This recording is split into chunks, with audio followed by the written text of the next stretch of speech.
আমার তো বংশ হ্যাঁ আমি তো শুধু লাগাবো এইভাবে বুঝেছিস?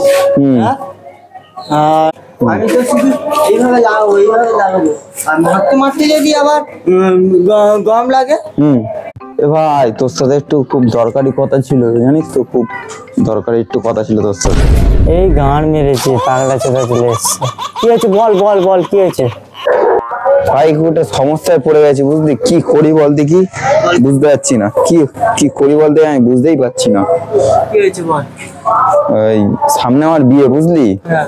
তা পণ্য তো আইনত অপরাধ, কি করবো বুঝতে পারছি না। পণ নেবো না কি করে যায় বল দেখি। পণ্য তো আইনত অপরাধ তো। হ্যাঁ হ্যাঁ একটা কথা বলি, আমার শ্বশুর মশাই যদি একটা খাট দেয়, হ্যাঁ খাটে কেস হবে কে?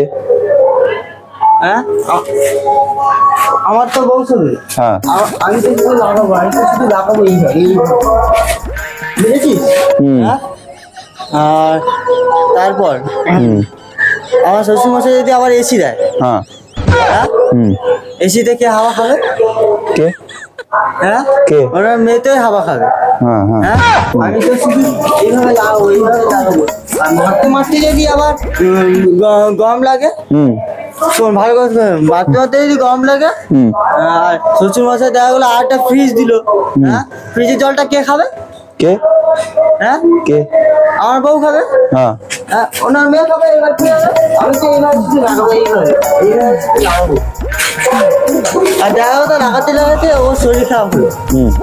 এবার কি, এবার শ্বশুর মশাই একটা বাইক দিল, ঠিক আছে? কথা শোন, ভালো শোন। হ্যাঁ হ্যাঁ বল বল বল। একটা বাইক দিল আমাকে, বাইক বা স্কুটি দিল। স্কুটিটা কেউ ইউজ করবে? ওনার মেয়ে ইউজ করবে। হ্যাঁ আমি তো শুধু এইভাবে লাগাবো। তোর মেন কথা হচ্ছে তুই শুধু লাগাবি, তাই তো? চ দেখি গাছটার পিছনে সব দেখি, ও গাছের পিছনে সব না।